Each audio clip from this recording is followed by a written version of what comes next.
Ang sinasabi ko lang po ay sundin po natin yung batas. Kaya dito nga, sa sir, House. sundin natin yung Kasi batas. nandito po kayo dito sa bahay ng Kongreso. Yes, sir. Sundin natin yung batas. Why will you penalize, punish Yusek Lopez for an act of the President? Pending motion. Okay, thank you, Mr. Chair. Yes, to answer the question of the Honorable Marcoleta with respect to the totality of acts of Attorney Lopez, the Chair already explained it clearly in my opening remarks. And I will repeat, Congressman Marcoleta. While Attorney Lopez presented herself as respectful or courteous, nakita po ng committee na ang kanyang mga sagot at mga pagkilos mula sa mag-umpisa ng inquiry nito ay evasive, uncooperative, and untruthful. Ang suma total at kabuuan ng kanyang mga acts and responses ultimately convinced the committee that Attorney Lopez was guilty of interfering in and frustrating Congress' exercise of its power of legislative inquiry. Halimbawa, isolated incident lang daw ang kanyang pagtanggal kay Yusek Gloria Mercado sa DepEd, subalit napaamin rin siya kalaunan na may mga iba pa siyang mga tinatanggal na opisyal sa DepEd kahit na hindi siya opisyal neto. Paulit-ulit din pong sinabi ni Attorney Lopez na wala siyang alam sa utilization ng Confi Fund ng OBP. Paulit-ulit ito na sagot, subalit may mga dokumento at ebidensya kagaya na lamang ng mga sulat sa COA at testimonya mismo ng iba pa nitong resource persons na nagtuturo kay Attorney Lopez bilang involved hindi lang sa pag-request ng Confi Fund kundi pati na rin sa utilization at liquidation nito. Inamin ni Attorney Lopez na sila ng kanyang assistant COS na si Lemuel Ortonio ang nakalagda sa sulat sa COA patungo sa liquidation ng confidential funds. Inamin niya rin na nag-issue siya ng isa pang sulat na tinatangkang pigilan ng COA sa pag-comply sa isang subpoena mula sa kongresong ito. Ilang beses rin po nakatanggap ang komite ng mga iba pang sulat mula kay Attorney Lopez na tumatangging humarap sa komite on the basis of the same grounds na kanyang inilahad sa sulat ng COA. Kung titignan po ang totality of Attorney Lopez acts, malinaw na mayroong clear, persistent, and willful attempt to interfere, frustrate, and defeat the inquiry undertaken by the committee. At dahil dito ay nahatulan siya ng contempt under Section 11F of our Rules of Procedure governing inquiries in aid of legislation.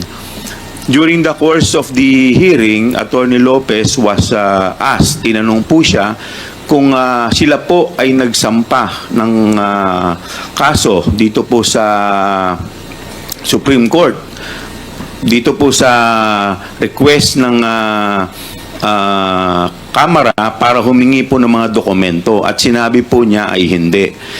Ang act po ng Congress, ito po yung nadesisyonan na noong nakaraang committee hearing at kung meron man pong question sa constitutionality na ginagawa po ng Kamara at any time po pwede po tayong mag-question sa Supreme Court via petition for certiorari.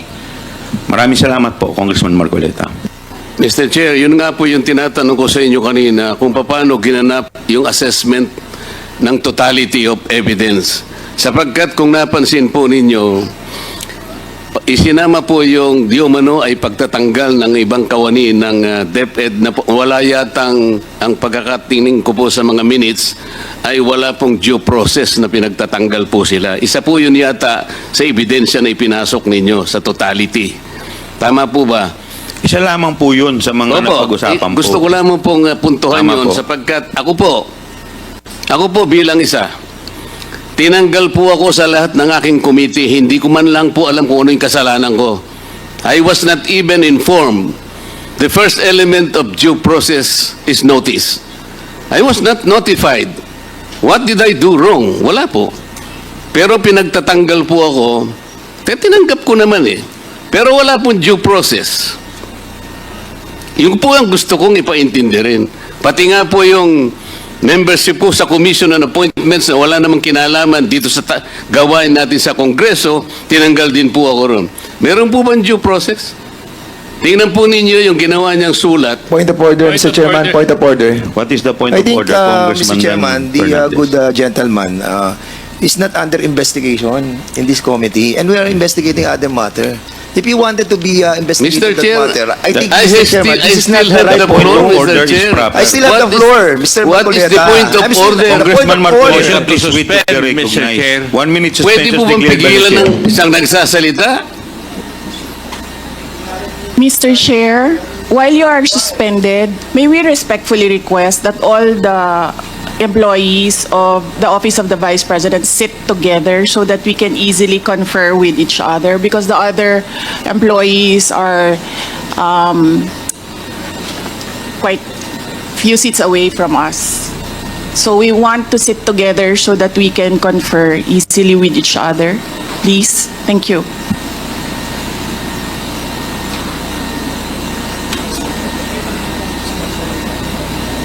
The point of order, that's the second highest motion.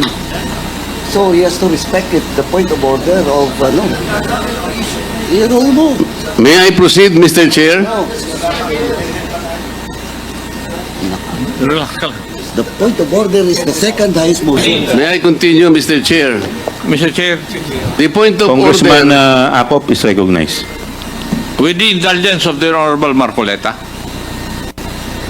Mr. Chair, I think we might as well agree to disagree with one another here bago po tayo magpatuloy. Di po ba? Yes, I agree, Congressman Apop. So, we follow our rules. The Honorable Marcoleta is a member of this Congress, so he knows the rules and he is obligated to follow the rules. Otherwise, he'll be declared out of order and be taken out of this room. So, for all of us, members of Congress, let's follow the House rules. That's why they are there, for orderly proceedings. Thank you, Mr. Chair. Thank you, Congressman Akop.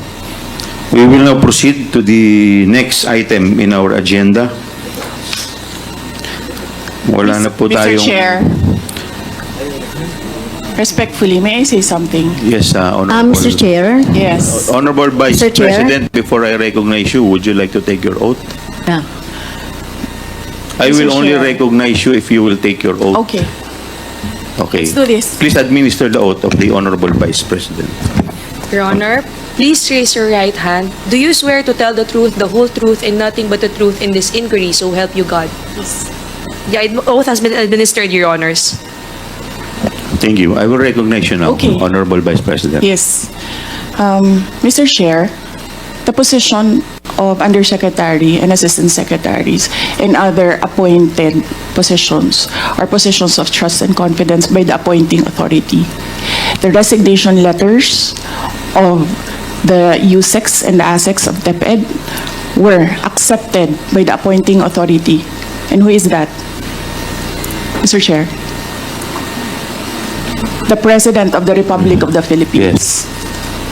It is not the Secretary of the Department of Education. So you ask the President of the Republic of the Philippines why he accepted the resignation of the USEX and the ASEX.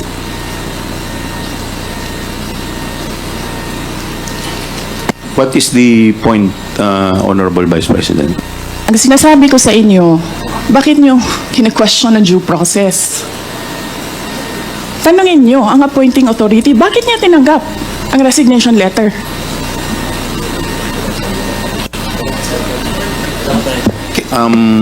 Madam Vice President, Yes, sir. we will, wala pa po tayo dun sa usapin na yun. Sa anong usapin, sir? Later po sa binabanggit po ninyo. Sa anong Wala usap- pa po tayo sa period of interpellation.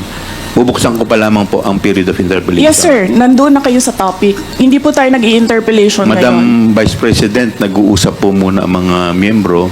Yes, so, sir. please do respect. Yung Yes, mga- I am very respectful. I am dovetailing from Congressman Marcoleta. The appointing authority is the President of the Republic of the Philippines. Why are you questioning due process in a discussion of resignation of USEX and ASEX? Wala pa pong nagtatanong about that, Madam Vice President. Sir, kinontempt nyo Madam- na, sir, dinetain nyo na yung tao for due process. Madam Vice President, Sir, nasa loob ng detention ang tao because you questioned due process. Asaan ang explanation ng due process ninyo doon? Nasaan? Madam Vice Tinanong President, kita kanina. I'm sorry, sir. Tinanong kita kanina, sino ang appointing authority? USEC ng ASEC. Anong sagot mo? Secretary. Hindi mo alam. Hindi pa po ako nagsumasagot. Hindi mo. Nakita kita, sumagot. Camera. Kita kita sumagot. Sinabi mo, Chairman, Secretary. motion to Hindi suspend nyo alam for 5 lahat minutes. 1 na minute, ang sir. nag-a-appoint One ay minute President. suspension is declared by the chair. Can we observe proper decorum, Mr. Chairman? Mr. Chair, respectfully, the personnel of the Office of the Vice President want to sit with me. Yes. Sir.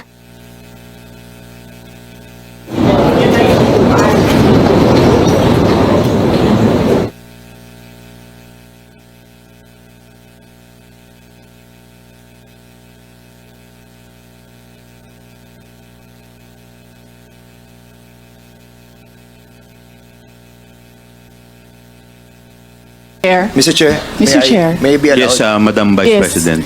You need to reconsider that extension of your detention. It was illegal in the first place. You asked the President why he accepted the resignation. Do not ask due process. Mr. Chairman. Mr. Chair. Yes, Congressman Paduano. Congressman Nakop. Mr. Chair, Madam Vice President, if you have any question insofar as the actions of this committee are concerned, I think the proper remedy is for you to go to the court. Sir, I will go to court. Opo, pero Oo, that is pero where- araw-araw, you are depriving a person of her liberty while I await That is precisely the point, ma'am. the... If our action of detaining your chief of staff is against the law, I think the proper remedy, and I think you're a lawyer, Yes, sir. the proper remedy is to go to the court. Sir, do you really want to show the Filipino people kung anong kaalaman ninyo sa batas? Ang sinasabi ko lang po ay sundin Oo. po natin yung batas Kaya dito nga, sa sir, House. sundin natin yung Kasi batas. nandito po kayo dito sa bahay ng Kongreso. Yes, sir. Sundin natin yung batas. Why will you penalize, punish Yusek Lopez for an act of the President? Madam Vice President, that is the decision of the committee as a whole. Sana po respetuhin po ninyo. Yes, sir. Kung meron pong Okay. remedy, alam naman po ninyo bilang abogado na tama po yung sinasabi ni Congressman Acop, pwede po tayong mag-file ng relief sa Okay, court. sige sir. Tinutulungan ko lang kayo, sir, kasi napapahiya ang Pilipinas. Ganito ba ang House of Representatives? Tinutulungan ko lang kayo. Maraming salamat po, Madam Vice President. With all due respect, Yes, Mr. Chair. Congressman Mr. Chair, I move that we Deputy strike Speaker out. Yeah, I move that we Suarez. strike out that last comment said about the House of Representatives. I don't think that is warranted. Neither is it fair to make statements such as that. So move, Mr. Chair. Second. Is there any objection? Hearing none, the motion is carried. And Mr. Chairman, Yes, may Congressman we Dan remind all the Fernandez. resource persons to address the chairman kasi nakakawala po ng respeto sa committee na to kung hindi po natin i-address ang chairman. Maraming salamat po, Mr. Chair. Thank you. We will now continue to the next item in our agenda. We will now proceed to the interpellation proper. The first to interpolate is the Honorable Congressman Acop.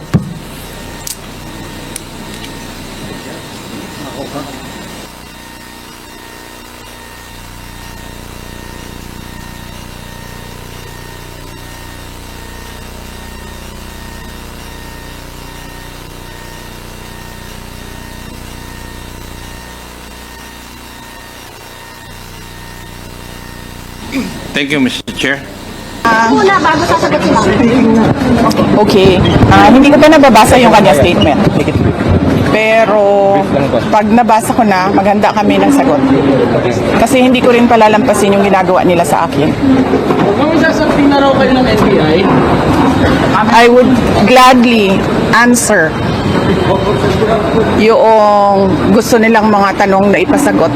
Pero dapat sumagot din sila sa mga tanong ko sa kanila. Mag-uusap na lang kami doon pag nandiyan na yung subpoena.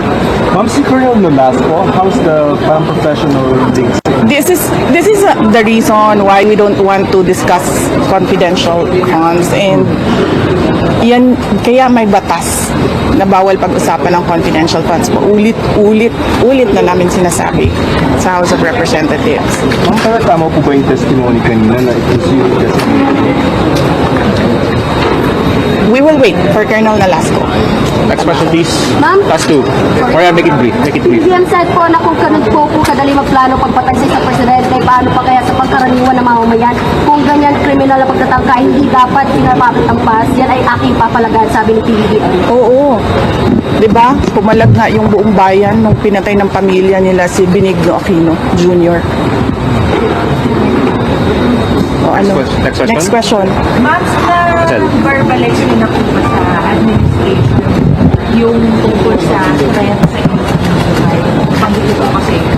Yes ma'am. Ay hindi pa ma'am. Nag-complain ako noon, if you can remember, in the media, and then they dismissed it. Everything is well documented with documents and videos, and nagsabi ang NSC na national security concern ang threat sa president, pero apparently they really do not consider the threat to the vice president as anything of a concern. So, what kind of country is this? Hindi ba kaparte ng gobyerno ang vice president? Hindi ba ako binoto ng mga tao? Hindi ba ako ang vice president ng buong Pilipinas, ng lahat ng mga Pilipino? Are you taking legal action, ma'am? Ma'am, I do not expect fairness from this government. Really, truly. That is the reason why I'm pussyfooting with court cases. We do not expect fairness. Imagine mo, saan ka nakahanap na na-admit na yung tao sa hospital, bigla na lang papasok, discharge na siya in less than an hour. Saan ang hustisya dyan? Saan ang hustisya dito? Sa bayan. Last two questions, please. Ma'am, extend po yung detention order para kay Attorney Lopez. Ano po yung next step niyo for this? I questioned it doon kanina. Pinapahirapan pa nila ako. Ano sinabi nila? Dinetain nila yung tao dahil sa due process. Dahil, ano ba yung sinabi niya? Walang due process ang pagpapatanggal kay Gloria Mercado at iba pang officials ng Department of Education. Ano sinabi ko kanina? The position of a USEC and ASEC is a position of trust and confidence by the appointing authority. Ngayon, ang appointing authority ng USEC at ASEC ng DepEd is the President of the Republic of the Philippines. Dapat tinatanong ng House of Representatives bakit tinanggap ni Pangulong Marcos ang resignation ng mga USEC at ASEC na yon sa Department of Education. Last question. Bakit nila pinipinalize si Yusek Lopez? Hindi ba dapat ang pinipinalize nila ang appointing authority? Isa pa, sir, sandali. Ano po yung sinabi nila? Evasive. And now, you clearly see, she doesn't know anything. Nasa DepEd pa pala tayo. Pero pagdating natin sa OVP, makikita ninyo, she doesn't know anything about confidential funds. So, saan doon ang evasive answers? Last question. Nagsusulat, penalize nila si Yusek Lopez for writing a letter to the Commission on Audit on the position of the Office of the Vice President regarding the release of documents regarding confidential funds. Bakit may ipinalize ang tao pumirma para sa isang opisina, posisyon ng opisina? Saan ang hustisya dito? And ano sinabi nila kanina? Diba? Apparently, hindi nila alam ang batas. Ano sabi nila? Questionin mo na lang sa korte. Saan kami pupunta? Sa mga ginagawa sa amin. Mismong komite, alam na nilang mali yung ginagawa nila. Sasabihin lang sa amin, pumunta ka sa korte. Napakadali na sabihin nila, okay, we will set aside the detention order. Pero hindi. Mali na nga yung una mong detention. Mali pa yung sumunod mo na order. And then sasabihin mo sa tao na nakakulong, na hindi makalabas, lahat. Kahit ako, hindi ako makalabas basta-basta. Dalhin mo yan sa korte. Tama ba yun? Kayong mga taong bayan, tanungin ko kayo, tama ba na hindi alam ng ating House of Representatives kung ano ang mga batas? Ma'am, you finally decided to take your oath kanina. Why did you? For the sake of the personnel of the Office of the Vice President. Because I clearly, sinasabi ni Joel Chua doon, na we will not recognize you without an oath. And then, I'm continuing to question the constitutionality of their rules. Pero I cannot help the personnel of the Office of the Vice President if I have no personality to speak in that hearing. So I had to take that oath. Pero, kailangan. Hindi naman ako galit sa inyo. Nagpapasalamat ako sa inyo sa tulong ninyo kay Yusek Lopez at sa lahat ng OVP personnel. Will you go up to the Supreme Court to question? Kasi may jurisprudence naman on contempt powers of Congress. Yun na nga sinasabi ko, sir, no? Parang, we don't trust anyone anymore in this country. We don't expect justice anymore in this country. This is clear political harassment. This is clear political persecution. Pag-threat sa'yo, baliwala. Pag-threat sa kanila, national security. Saan ka? One thought nila lang. Yung pong testimony ni Fajardo, do you think that will hold water as far as maybe pinning you down is concerned or doesn't establish anything? If they file cases or an impeachment case, whatever case, we will answer that in the proper venue. Kung meron man silang hanap na mali doon. But apparently, nakikita nyo kanina na uubos na yung tanong nila, hindi pa sila makapag-contempt kay Edward. Kasi nagsasabi ng totoo yung tao. Ma'am, you said contempt. Are you expecting again in contempt sa hearing ngayon? Yes, we expect that. We expect contempt, detention. We expect, ang term ni Yusek Laika is terrorizing me. We expect them to terrorize the Office of the Vice President personnel. Ma'am, your message to President Bongbong Marcos that he said na papalagan daw po niya yung death threat niyo, hindi niya palalampasin. Yes, sinabi ko na kanina, papalagan ko din yung ginagawa nila sa akin. Ma'am, speech shadows the speaker. I mean, we don't know the content. Yes. Kaya ako kayo binibigyan ng interview para huwag kayo makinig sa kanila.